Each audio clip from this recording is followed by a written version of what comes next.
गावातील विविध विकास कामाच्या उद्घाटन प्रसंगी उपस्थित असलेले आजच्या कार्यक्रमाचे अध्यक्ष, आपल्या गावचे माजी सरपंच, सगळ्यांचे नेते, भारताचे मोठे तात्या, प्रांतिकचे भारतीय जनता पार्टीचे सदस्य प्रसाद, आपल्या गावचे सुपुत्र माजी सहकारी मित्र जिल्हा उपाध्यक्ष हरीशजी मोरे भैया, त्या तालुक्याचे अध्यक्ष दिवस बापू ज्यांनी आत्ताच मन व्यक्त केलं, माझे सहकारी मित्र अमित कदम, शरद बापा उसरे, पोपटप्पा पवार, ग्रामपंचायत सदस्य निकिता पाटील मॅडम, विद्याताई मोरे, जे आपल्या कार्यक्रमाचं सूत्रसंचालन करताय, ॲडव्होकेट उमेशजी कोळेकर साहेब, आमचे माणिक दादा बाबा, आमचे तरुण मित्र अक्षयजी मोरे, विशालजी पाटील, आदिजी मोरे, ग्रामपंचायत सदस्य आशा शिवाजी पाटील, मोदी जाधव,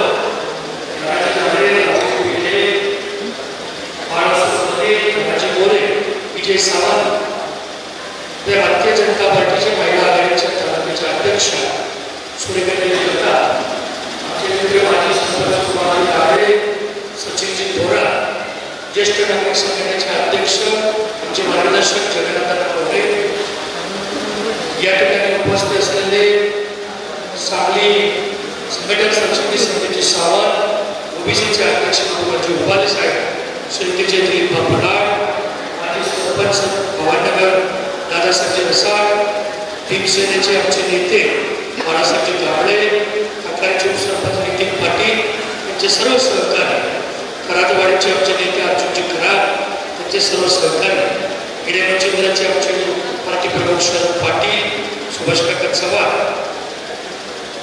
बिचूचे सरपंच शरदजी रसाळ, शशिकांतजी साळुंखे, मला वाटतं आता सगळी नावं झाले असतील, जर राहिले असतील उमेश सरांनी ज्यांची घेतली ते सर्वजण उपस्थित अध्यक्ष गावातील सर्व उपस्थित बंधूंनी बघितले. माझा थोडा आवाज असलेला प्रवास खूप झाला आहे.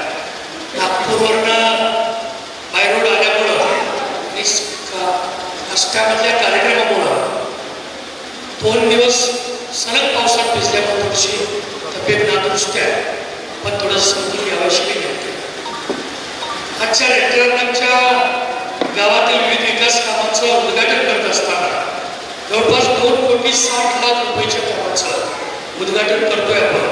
त्यामध्ये आनंद रस्ते जे 4 आहे ते 1,44,00,000, त्यानंतर डीपीडीसीतनं जो निधी येणार आहे तो संरक्षण भिंत बांधणं तो 11,00,000 रुपये, त्यानंतर वसंतराव नाईक तांडा वस्ती सुधार योजनेअंतर्गत आणि 95.5 या योजनेअंतर्गत 1,05,00,000 असा 2,60,00,000चा निधी या ठिकाणी रेड्याध्यक्ष गावाला, मला वाटतं खूप दिवसानं एवढा निधी आपल्या गावाला मिळाला असेल.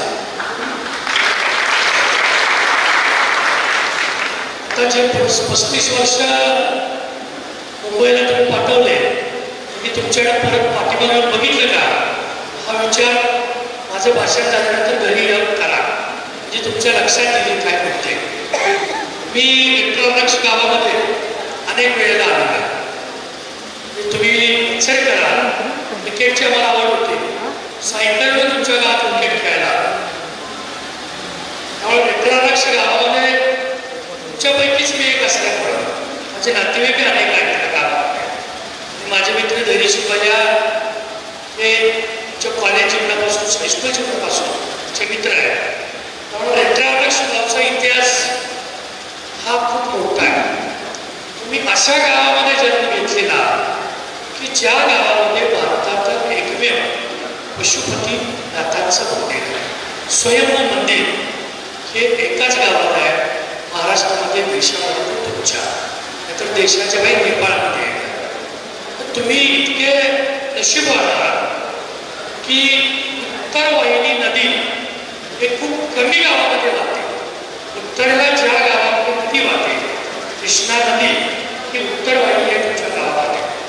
हे एक शुभ लक्षण आहे. अशा गावामध्ये तुम्ही त्या ठिकाणी त्याच्यामुळंच कदाचित श्री सद्गुरू जंगली महाराज यांचं पदस्पर्श तुमच्या भूमीला झाले. त्या पावनभूमीमध्ये आपण सगळे या ठिकाणी जमलेलो आहोत.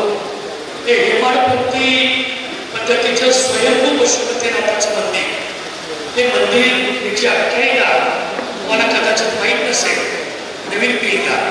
तर आपल्या कलेक्टर ऑफिसच्या मध्ये जाऊन जुने गॅजेट सगळे तपासले तर तुमच्या मंदिराचा इतिहास त्या ठिकाणी कळेल.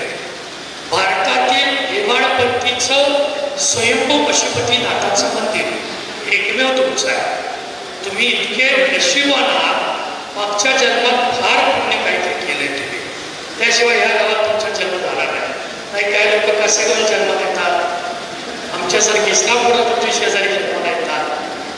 त्यामुळे तुम्ही इतके नशिबान आहात की तुमचा जन्म या गावात. मला आपल्याला सगळ्यांना एक विनंती करायची आहे. तुमचं गाव हे एका वेगळ्या दृष्टीनं परिचित आहे. पट्टे बापूरावनी काही लावणी त्यांच्या काळामध्ये ज्या ठिकाणी लिहिल्या गेल्या, एकदा केलेली लावणी या वाचलेली लावणी हे परत कधी बोलले नाही असा त्यांचा लौकिक होता. त्या एक लाख लावणी लिहिण्याचा विश्वविक्रम त्यांनी त्या काळामध्ये केलेला आहे. शीघ्र कवी होते शाहीर पट्टे बापूराव, हे तुमच्याच गावचे. तर नवीन पिढीसाठी मी का सांगतो हे सगळं, तर या गावाला कुस्तीची मोठी परंपरा आहे.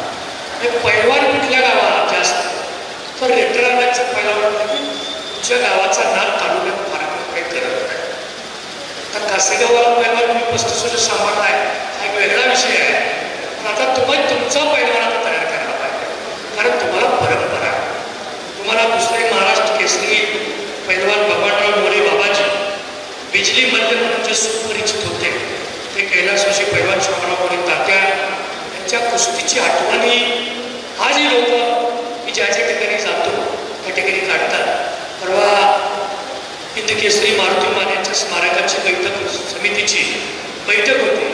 त्यात एका नामदेवराव मोहिते पैलवान होते, ते आमचे सदस्य होते त्या कमिटीच्या स्मारकामध्ये. त्यांनीही तुमच्या गावाचा विशेष उल्लेख केला.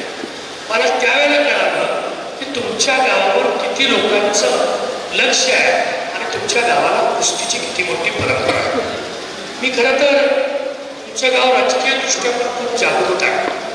राष्ट्रीयात जे ठरवतं तालुक्यात सगळीकडे होतं असं म्हणतात. आजची संख्या पाहिल्यानंतर मला असं वाटतंय तुम्ही ठरवून आलाय आता काय करायचं. त्यामुळे जास्त काय मी आपल्याला सांगत नाही, परंतु राजकीय दृष्ट्या आमचे बाळासाहेब मोरे दादा असतील स्वर्गीय, ते जिल्हा परिषद सांगलीला अतिशय चांगलं काम जिल्हा परिषद त्यांनी केलं.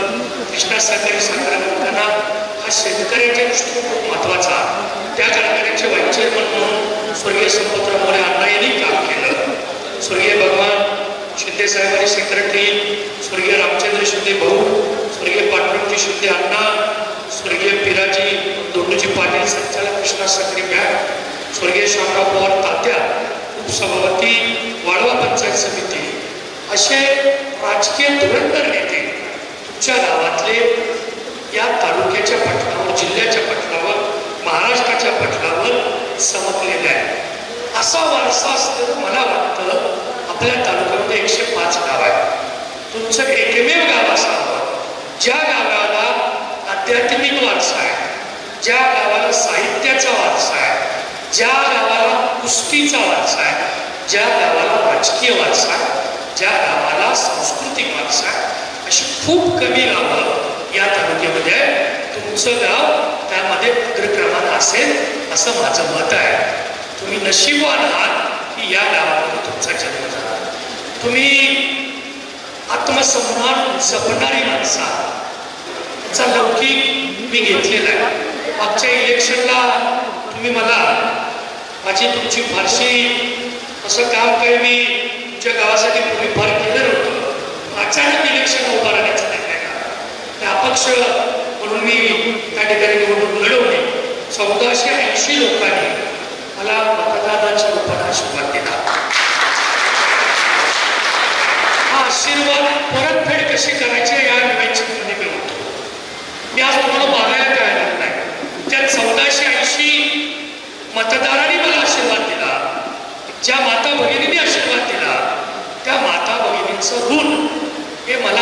आयुष्यभर भेटण्यासाठी नाही, तर ऋण म्हणून डोक्यावर असावं या इच्छेसाठी मी विनंती करायला तुम्हाला आलोय.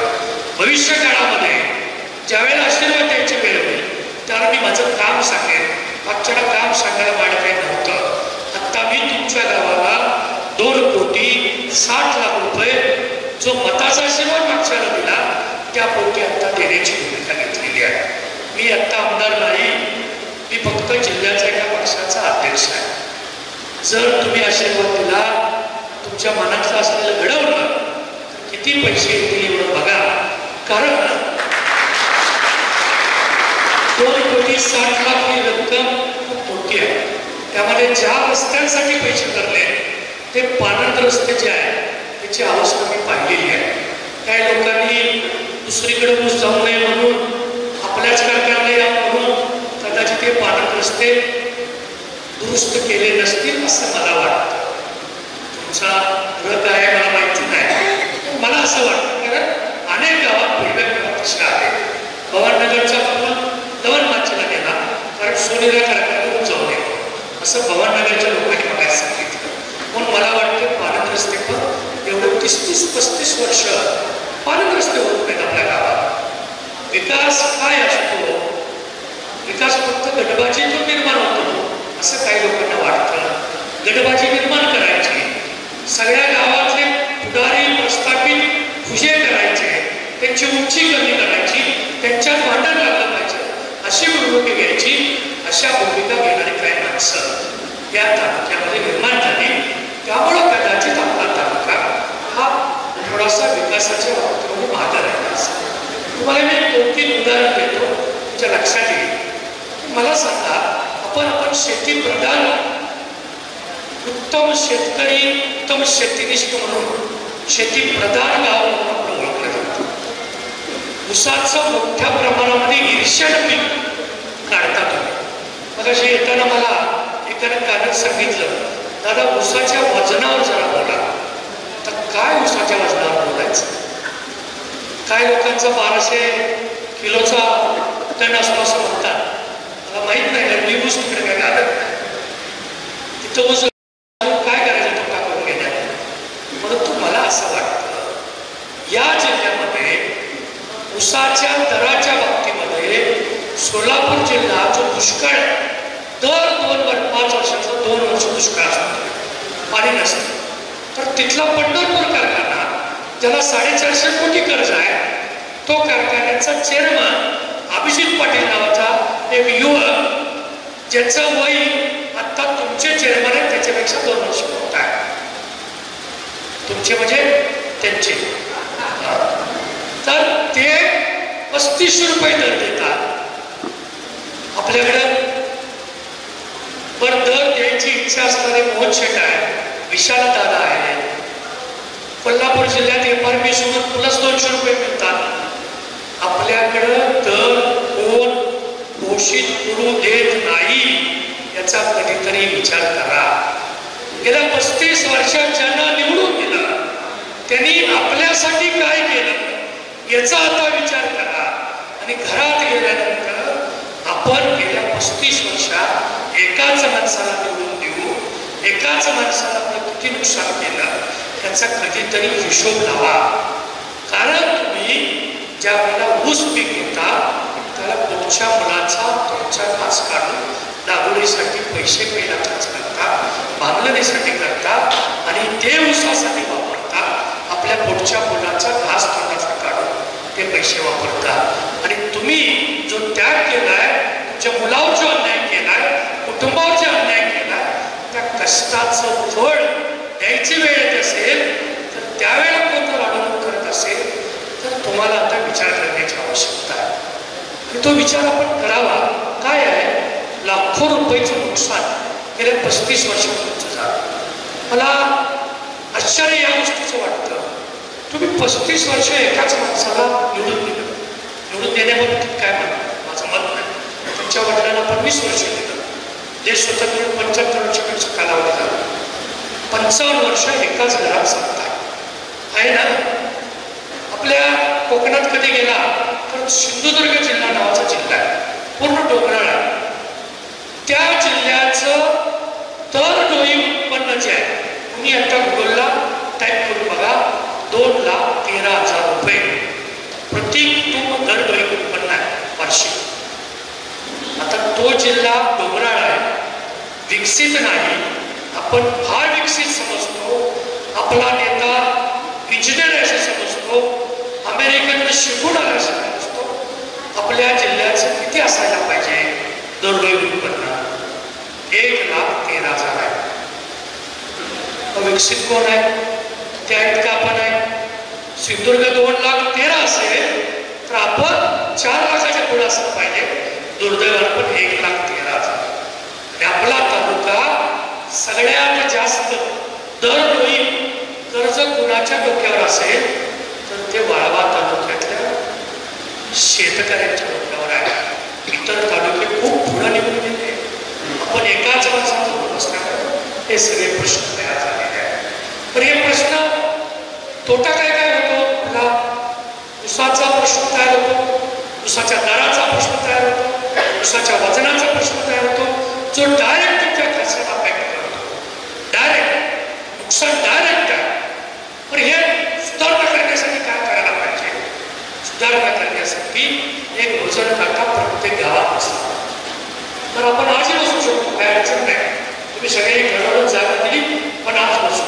पण वजन काट्यावर केलेला ऊस तिथं उतरून घेतला नाही गेला तर पुन्हा दाद मागायची, ज्यांच्या दाद मागायची त्यांच्याकडे सगळ्या चारा तुम्ही देऊन ठेवलाय.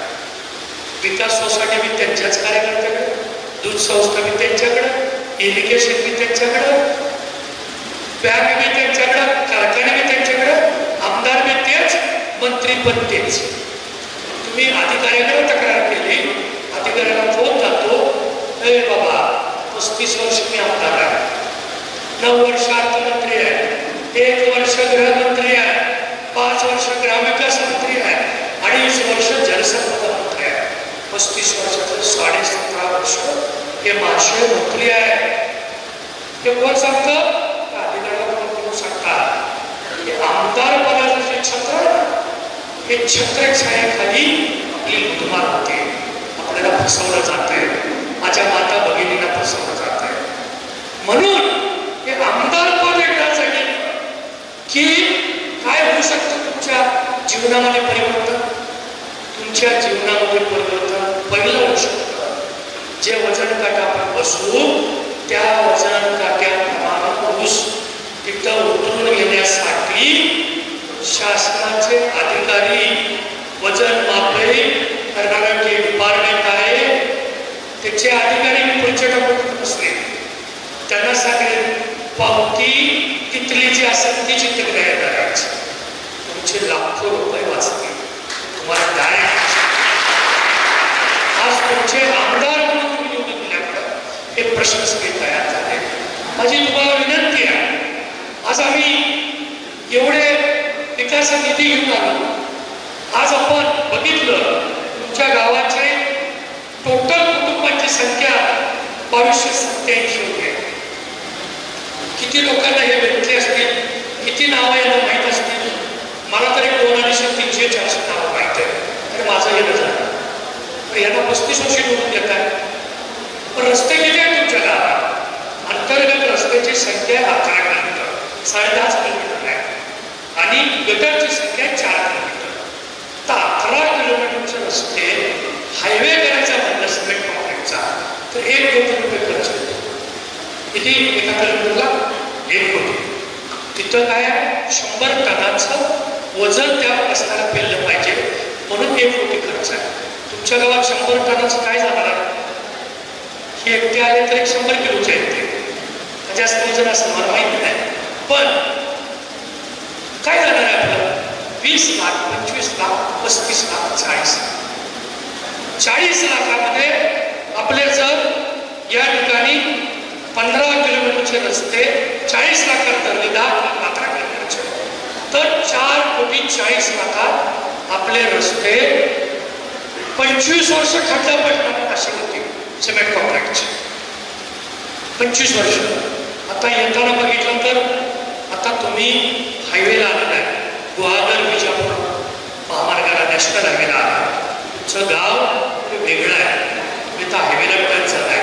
तुमच्या गावातले रस्ते जर 35 वर्ष असते, 35 वर्षाचा हिशोब कधीतरी त्यांना विचारा. जाता जाता माझ्याकडे मगाशी येताना एका वक्त्यानं 35 वर्षाचा हिशोब दिला. 35 वर्षामध्ये एका वर्षात दिवस किती असतात? 365. 365 दिवसाचे 35 वर्षाचे दिवस झाले 12,775. किती? आपल्याकडे गावं किती आहेत मतदारसंघात? 57 गावं. प्रत्येक गावाला रोज त्यांनी यायचं म्हटलं असतं तर 224 वेळा 24 दिवस एका गावात ते मुक्कामाला राहू शकते असते. तर 35 वर्षात कधी आलेत का तुमच्याकडे? तुम्ही कसं चाललंय कोविड नंतर? उसाचा दर मी थांबवतोय, तुमची काय परिस्थिती आहे? मी FRP देत नाही. आता मध्ये त्यांनी बोर्ड लावला 9 किलो साखर मोफत. मला रेटराच्या लोकांनी हात वर करून सांगा, राजाराम बापू कारखान्याचे किती सभासद तुमच्या गावात आहेत? 60. शेजारी भवाननगर आहे तर 5 आहे. 60 लोकांना 9 किलो साखर मिळणार आहे गेल्या 35 वर्षात पहिल्यांदा. बाकीचे ऊस घालताय की नाही? आणि तो 40,000 सभासदांना अब्दुल भोसले साखर देतात. वसंतदादा कारखाना 55,000 लोकांना साखर देतात. ऊस घाला कर नका. याला म्हणायचं लिडरशिप, याला म्हणायचं नेतृत्व. तुमच्या चेहऱ्यामध्ये न सांगता ज्याला तुमचे भाव चेहऱ्यावरचे करू शकता त्याला तुम्ही नेतृत्व मानायचं असतं, त्याला नेता मानायचं असतं. या नेत्याला 10 वेळा सांगायला गेलं तर इथले डावे उजवे जे कोण तुमचे असतात गावातले त्यांना आधी कुठलं धाबा, कुठलं हॉटेल, कुठलं तेल, कुठलं तूप मग लावून देऊन मग तिकडे जायचं. तुमचं नशीब असलं तर ते महाराज भेटणार आणि भेटलं तर लगेच दुसऱ्याकडे जाणार. काल आलेला माणूस आपला नव्हे बरं का, तू त्या रेशला बायावर फिरतोय सांगतात का नाही? त्यांना सामान्य माणसाच्या कामावर भेटतात. हा गटबाजीचा सगळ्यात मोठा धोका तुम्हाला होतोय. म्हणून माझी विनंती आहे तुम्हाला, हे महायुतीचं सरकार काय आहे? महायुतीच्या सरकारनं त्याला 2019ला महापूर आला, त्याला प्रति गुंठा 1,000 रुपये तुम्हाला प्रति गुंठा दिले. महायुतीचे सरकार बदललं, 2021ला महापूर आला 35 रुपये. 1,000 35 रुपये. चेष्टा करण्याचं काम जर कोण करत असेल, त्या खात्याचे मंत्री ते होते जलसंपदा खात्याच्या 21 साली. त्यांना माहित नाही महापुराने किती नुकसान होतं. 35 रुपये गुंठा. तेही पैसे अजून काही लोकांनी मिळायचे आहेत, कारण लोकांनी त्यांच्या स्थानिक पुढाऱ्यांनी ते पैसे मिळवून दिले नाहीत. म्हणजे आपल्याला दुसरी एक विनंती करायची आहे, विशेषतः महिला वर्ग खूप आहे. महिला वर्गाला माझी विनंती आहे, आपलं माहेर, आपले आई वडील, आपला भाऊ, तुम्ही सासरला कधी आला ते कधी विसरता का? नवरा लई चांगला असतं सासर, ती माहेरच्या आठवणी का? कारण असतं माहेरच्या माणसाने तुम्हाला दिलेलं प्रेम, तुम्हाला वाढवलेलं, तुमचं केलेलं संगोपन, हे माहेर हे तुमच्यासाठी वेगळं सुरक्षित ठिकाण आहे. म्हणून माहेर तुम्ही त्या ठिकाणी आठवला. आपल्या मनाला काय आहे ते आपल्या वडिलांना आपल्याला सांगता नाही आलं तर आई आपल्या चेहऱ्यावर लागते, त्याला आईचं हृदय म्हणतात. पण तुम्ही आईला नाही विसरत. वेळ पडली तर माझा भाऊ माझ्यासाठी एक पाव पुढं येईल ही भावना भावाच्या बाबतीत असते. म्हणून तो मी माहेर म्हणून कधी विसरत नाही. वेळ पडली तर माझे वडील माझ्या सुखासाठी स्वतःला सुद्धा खाण ठेवतील ही तुम्हाला विश्वास असतो. आणि तो विश्वास माहेर विसरू देत नाही. म्हणून तुम्ही वडिलांच्या नात्याला कधी विसरा. हे महिलांच्या बाबतीमध्ये आहे. मला सांगा, गेल्या 75 वर्षामध्ये किती मुख्यमंत्री झाले, किती अर्थमंत्री झाले, किती उपमुख्यमंत्री झाले? त्यांना कधी सुचलं का की माहेरच्या माझ्या बहिणीसाठी मुख्यमंत्री लाडली बहीण योजना आली, 1500 रुपये डायरेक्ट तुमच्या खात्यात आले ना? मिळाले की नाही? त्या भावाच्या हृदयाला मला माहिती आहे 1500 फार नाही आहे, पण ते तुमचे आहे. ज्या भावनेनं पाठवले त्या भावनेचा विचार करा. ते पैसे तुमचे आहेत, ते इकडं अजिबात द्यायचे नाही, कारण ते तुमच्या खात्यावर आले, तुमच्यासाठी आहे. कारण मला माहिती आहे आपल्या भारतीय संस्कृतीमध्ये स्त्रीला देवीची उपमा दिलेली आहे. कोण आहे महालक्ष्मी? स्त्रीच आहे ना. अन्नपूर्णा कोण आहे? काय जेवते ते? रोज धाब्यावर जाऊन कंटाळते. तुम्ही आहे म्हणून चाललाय सगळं. अन्नपूर्णा देवीचं रूप आहे, महालक्ष्मी देवीचं रूप आहे, स्त्रीचं रूप आहे. मला देवी मानलं जातं आपल्या संस्कृतीमध्ये. ही मुख्यमंत्री लाडली बहीण योजना ज्या 3 भावाने ते 3 भाव आहेत. एकनाथ शिंदे साहेब अर्थमंत्री म्हणून ज्यांनी ही योजना आणली, ते अजितदादा पवार आणि ज्यांनी ही योजनेची मूर्तमेढ टाकली ते देवेंद्र फडणवीस साहेब. 3 माणसांनी तुमच्यासाठी आणली 44,000 कोटी रुपयांची तरतूद. 3.5 कोटी भगिनींसाठी बजेटमध्ये देशातील पहिली योजना एवढ्या रकमेची आणली असेल तर ते देवेंद्र फडणवीस साहेब आणि अजितदादा आणि एकनाथ शिंदे साहेबांनी आणले. हे पण अर्थमंत्री होते का? सगळ्या महाराष्ट्रात या योजनेचं स्वागत झालं. माता भगिनींनी राखी बांधल्या या तिघांना. पहिल्यांदा मला असे 3 भाऊ भेटले की जे आम्हाला न सांगता आमच्या अडचणी ओळखतात. तुम्ही राखी बांधली. एकच महाराष्ट्रातला भाव असा निघाला जो एक शब्द बोलून गेला, ही योजना फक्त इलेक्शन पुरते आहे. कोण म्हटलं असेल? एखाद्या माणसाला किती कुचक असावं याचं उत्तम मूर्तिमंत उदाहरण तिकडे आहे. त्यांनी सांगितलं, अरे बाबा तुम्ही असं म्हणायला पाहिजे 9 वर्ष मी अर्थमंत्री होतो, मलाही सुचली नाही, मला बहिणी कळाल्या नाही, मला बहिणीचा भाऊ कळाला नाही, बहिणीच्या अडचणी कळाल्या नाही, मी देऊ शकलो नाही, तुम्ही देताय, मी अभिनंदन करतो. आमचं सरकार चुकून आलं तरी मी यात वाढ करतो. हे नेतृत्वाचे गुण असतात, लोकप्रतिनिधीचं हे काम असतं. हा बाबा म्हणतोय हे पैसे घेऊ नका. त्यांनी रिक्षा लावल्या, फार चुकीचे भरले. जवळपास 2,000 महिला वंचित राहिल्या. पण आपल्या कार्यालयात आले, शासनाला आदेश करावा लागला की आशा वर्कर अंगणवाडी सेविकांच्या मार्फतच बघा, कारण यांनी फॉर्म चुकवायची सिस्टीम लावते. हे मी सांगत नाही, हे विधान भवनामध्ये राम कदम नावाच्या आमदारांनी वक्तव्य केलेलं आहे त्यांच्या भाषणाच्या वेळेला. असा माणूस आपला आमदार आहे. कालचा एक प्रसंग तुम्हाला आज मगाशी येताना मला दादा रसाळांनी असा दादा मला दाखवत होते. मी काही बातम्या बघत होतो टीव्हीवरच्या आता मोबाईलवर. अक्षय शिंदे नावाचा बदलापूरला 3.5 वर्षाची चिमुकली बाळ, त्यांच्यावर त्याने लैंगिक अत्याचार केला. अक्षय शिंदे अशा माणसाला जाहीर भाषा दिली पाहिजे. काही गरज नाही त्याची विचारपूस करायची. काय त्याला कोर्टात नेत असताना एवढी बसली की पोलिसांची अधिकाऱ्यांची पिस्तूल घेऊन अधिकाऱ्यांच्यावर गोळीबार केला. पायात गोळी लागली त्या अधिकाऱ्याला. संरक्षणामध्ये उरलेल्या अधिकाऱ्यांनी गोळीबार केला. त्याच्यामध्ये जागीच त्याचा मृत्यू झाला, त्याचा एन्काउंटर झाला. हीच शिक्षा योग्य आहे.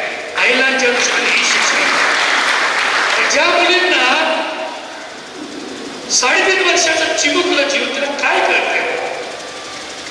त्या मुलींच्यावर अतिप्रसंग करणाऱ्या, अत्याचार करणाऱ्या आरोपीच्या बाबतीमध्ये जर एन्काउंटर केल्यानंतर तुम्ही असं म्हणत असाल ते झालंय चुकीचं, दुर्दैवानं ते म्हणणारे आमदार तुमचे आहेत.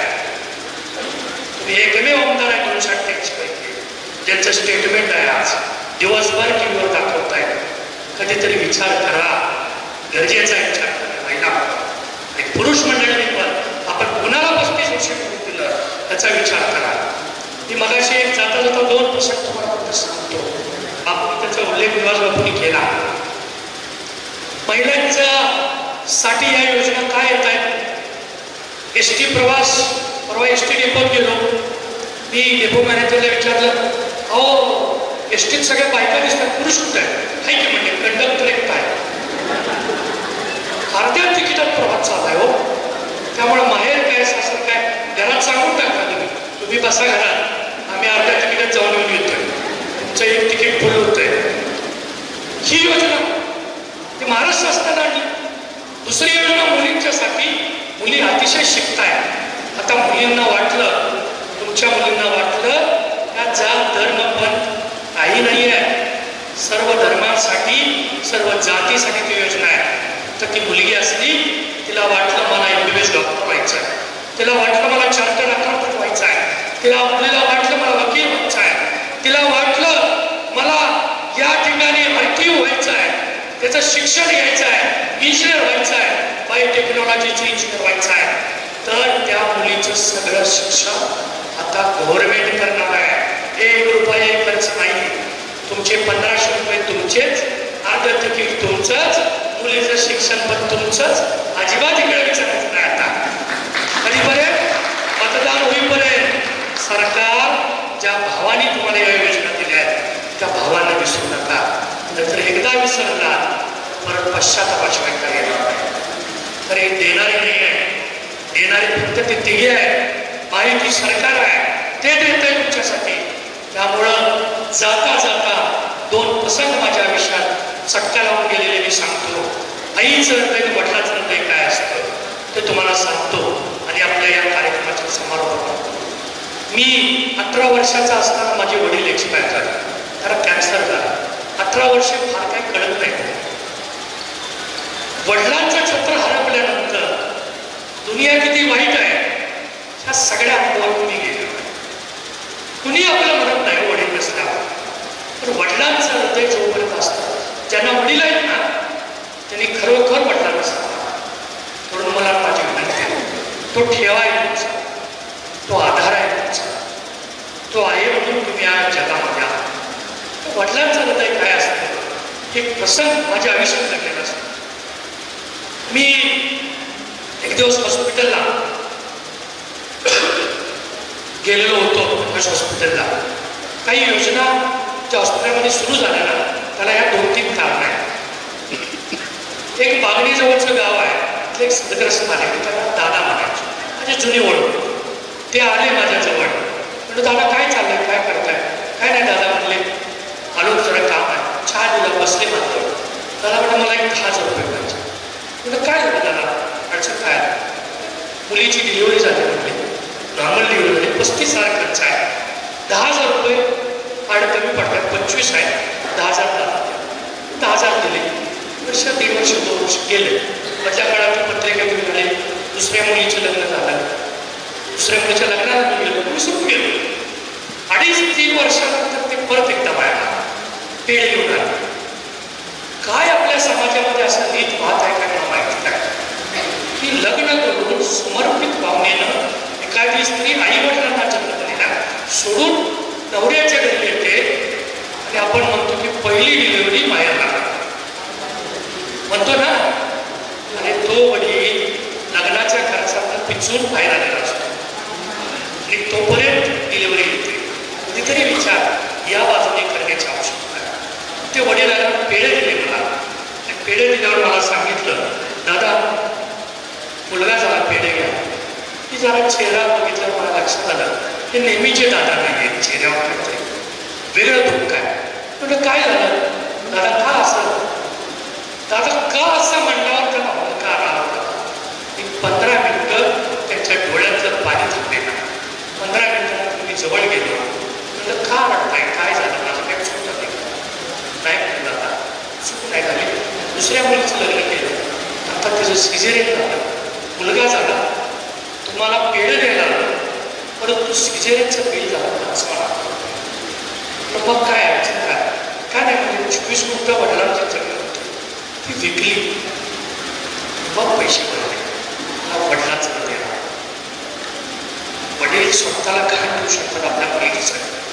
म्हणलं दादा मला सांगायचं, मला का बोलणार नाही? दादा तुम्ही 10,000 दिले तेच परत देऊ शकतो काय? तेच माझ्या डोक्यावर आहे, रात्र दिवस मी विचार असतो. दादा सोडा म्हणून आपले आपण काही परिचय आहे का? रक्ताचं नसेल कदाचित, पण या तालुक्याचं तरी आपण आहोत. ते राहायला लागले. मी अर्धा पाऊण तास तो माणूस शांत स्तब्ध बसला. ते गेल्यानंतर रात्रभर मला चूक लागली. मी विचार केला या वडिलांच्यासाठी मला काय करता येईल आणि त्या एका योजनेचा जन्म झाला. त्या योजनेचं नाव प्रकाश आरोग्य जननी योजना, ज्यामध्ये स्त्रीच्या सोनोग्राफीपासून सिझेरियनपर्यंत औषधासह सगळं मोफत देण्याची योजना. एकही माझी बहीण हे वडिलांच्या पैशाला जमीन विकण्यासाठी कारणीभूत होणार नाही अशी शपथ त्या दिवशी मी घेतली आणि ती योजना सुरू केली. आज 1 वर्ष झालं ती योजना सुरू होऊन 1000 डिलिव्हरी त्या हॉस्पिटलमध्ये आज झालेल्या आहे आणि त्या पूर्ण काम झालं आहे. मी एवढ्यावर थांबलो नाही. जाताना जे बाळ असतं त्या बाळाला बेबी किट 800 रुपयाचं एक भाऊ म्हणून तो बच्चा असेल तर मी माझ्या हाताने देतो. माझी पत्नी तिथे येते आणि त्या माझ्या बहिणीची त्या ठिकाणी ॲम्ब्युलन्समधनं तिच्या घरी सोडण्यापर्यंत मोफत व्यवस्था मी करतो. एवढं संवेदना त्या एका माणसाच्या अश्रूमुळं माझ्यामध्ये निर्माण झाल्या. मी विचार केला की मला ते दादा म्हणतात, मी त्यांना दादा म्हणतोय. असं दादा या शब्दामध्ये काय आहे? दादा या शब्दाचा अर्थ त्या वयस्कर 62 वर्षाच्या माणसानं मला दादा या शब्दाचा अर्थ समजवला. दादा या शब्दाचा अर्थ आहे आपला घरचा, आधाराचा, आपुलकीचा आणि प्रेमाचा. आपला कोण असेल तर तो दादा असतो. त्याला कदाचित त्या भावनेनं मला दादा म्हटले असते आणि त्या भावनेनंच दादा म्हणून आपण राहायचं. दुसरा प्रसंग सांगतो, जसं वडील आहे तसं आईचं हृदय कसं असतं. त्या योजना अशाच आल्या नाही. त्या योजना येताना वेगवेगळ्या प्रकारचे अनुभव घेऊन योजना आल्या. आपल्याकडे शिराळा तालुका आहे. शिराळा तालुक्यातली एक माता जिचं वय 70-72 वर्ष. मी हॉस्पिटलमध्ये आत गेल्यावर एका कोपऱ्यात बसलेल्या होत्या. अनेक पेशंटचे नातेवाईक बसतात. माझं लक्ष नव्हतं जाताना. मी परत आलो तर तिथंच त्या बसलेल्या 4:30 वाजता आलो तरी होत्या. 9:30 ते 4:30 का बसले माझं लक्ष गेलं. मी विचारलं का थांबलाय ताई? म्हणलं मी दादाला भेटायला आलो. दादा कुठले? ते दादा आपल्या हॉस्पिटलचे. मीच आहे दादा. मला सांगितलं, मला काय माहिती तुम्हीच दादा आहे. म्हणलं काय झालं? आमच्या पोराला ऍडमिट केलंय. म्हणजे कुठं आहे बघा? तिकडं पलीकडच्या त्या ठिकाणी त्यांना घेऊन आत गेलो. बाईसुद्धा डॉक्टरने विचारलं काय झाले आपल्याला? वय वर्ष 22. डॉक्टर म्हणले त्याच्या शरीराला चोपून सगळ्या जखमा झाल्या, शरीरात सगळ्या गँग्रीन झाले, इन्फेक्शन झाले. त्याला पाण्याच्या गादीवर आपण झोपवलं पाहिजे आणि उपचार केले पाहिजे. 15 दिवसानंतर की उपचार पूर्ण झाल्यानंतर हा बरा होईल. त्या आईच्या समोर हे सगळं ऐकायला आईला घेऊन मी बाहेर आलो. असं काय घडलं होतं की तुम्ही 21 दिवस मुलाला काय करायचं म्हणजे दादा? माझा नवरा हा 8 वर्षाचा असताना वारला. आम्ही दोघंच आहे. त्या धनगर समाजाच्या होत्या. विरोबाने तिला म्हटले हेच आधार आहे मला म्हटले. किंवा असा पडला झाडावर पडला तर डॉक्टरने सांगितलं काय सांगितलं? चिठ्ठी द्या. ते मोठं मशीन असते म्हणजे त्या मशीनचा रिपोर्ट पाहिजे. अशिक्षित पायात चप्पल नाही. मी म्हटलं चिठ्ठी कुठं आहे? ते डॉक्टरकडे दिले. मी केस पेपर मागून घेतलं. त्याच्यावर लिहिलं MRI स्कॅन करायचं. म्हणजे MRI स्कॅन करायला का केलं नाही? त्याला लई पैसे लागतात. म्हणजे किती लागतात? 13,000 रुपये लागतात. मग म्हटलं काय केलं? काय पैसे नाही म्हटलं. 21 दिवस घरात झोपलाय म्हणजे. म्हटलं त्याला वेदना हो म्हटले ओरडतोय, वेदना होत आहेत, कळत नाही. तर त्याच्यासमोर कसं रडायचं? मी बाहेर मला सण होत नाही दादा. बघायला एका पाहुण्याने येऊन सांगितलं दादा नावाचा एक माणूस आहे, त्याचे एक हॉस्पिटल आहे, तिथं न्या, तिथं कमी पैसे होत आहेत. म्हणलं मग इथं झालं का? नाही झालं म्हणले. आले तर काही काळजी करू नका. आई तुमचा मोठा भाऊ, तुमचा मोठा मुलगा इथं आहे, हा छोटा इथं असू दे, सगळं बरोबर आपण त्याला पाठवून देऊ. आणि ती 6.5 कोटीचं MRIचं मशीन आहे. 13,000 रुपये खर्च एका वेळेला. 15 दिवस त्याच्यावर उपचार केला. जखमा बऱ्या झाल्या. जखमा बऱ्या झाल्यानंतर त्याचं CT स्कॅन करायला मी स्वतः त्या आईंना घेऊन गेलो. आई म्हणून चला माझ्या त्या CT स्कॅनचे रेज असतात तर बाहेर बघायला लागतं. ते बाहेर मशीनमध्ये आत जाताना मुलगा त्या रडायला लागला. माझ्या मुलाला कुठं नेत आहे? म्हटलं त्याचे उपचार चालले काय चुकलं. आणि सुदैवाने परमेश्वर असतो बघा. आणि त्याचा रिपोर्ट नॉर्मल आला. त्याला मणक्याला जो मार लागला होता किरकोळ स्वरूपाचा डॉक्टर प्रशिक्षणाची गरज नाही, मेडिसिनवर बरं होईल. आणि तो 15 दिवसात डिस्चार्ज झाला आणि तो गेला. ती 72 वर्षाची माय माऊली, डोकं ठेवून जसं देवाला आपण साष्टांग नमस्कार करतो ना, तसं आमच्या हॉस्पिटलमधल्या वॉचमन पासून मावशीपर्यंत वॉर्ड बॉयपर्यंत सगळ्याला नमस्कार करते. माझा फोटो एक हॉस्पिटल आहे, त्या फोटोला 3 वेळा प्रदक्षिणा घातल्या आणि नमस्कार केला. आणि मला दुसऱ्या दिवशी डॉक्टर सांगितलं, दादाला सुखी ठेव अशी प्रार्थना करून गेल्या. त्या दिवशी माझ्या डोळ्यात पहिल्यांदा असतो आला दिवसात आणि मला लक्षात आलं, दादा या नावामध्ये काय आहे. जर एखादी माता दादा या नावामुळे आपल्याला येत असेल, दादा हे नाव येणाऱ्या 57 गाव या इस्लामपूर विधानसभा मतदारसंघात आहे. त्या 57 गावं हे कुटुंब मानून मी काम करायचं ठरवलं आणि हे कुटुंब, त्या कुटुंबाचा दादा म्हणून, कुटुंब प्रमुख म्हणून काम करायचं. कुठंही तुम्हाला कुठल्या अडचणीत एकटं पाडणार नाही हा शब्द द्यायला मी आलोय. मी कायम तुमच्यासोबत आहे, कारण आपली भारतीय संस्कृती आहे. आप्पा, नाना, काका, आत्या, मुस्लिम असत आम्ही, आप्पा असं म्हणलं जातं. आपल्याकडे असं कोण म्हणतो का? वडिलाला किंवा आजोबाला काय साहेब, काय चालू म्हणतो का आपल्याकडे? हा म्हणतो साहेब एक साहेब इंग्रजांना म्हणायचे गेले ते आता 150 वर्षाच्या.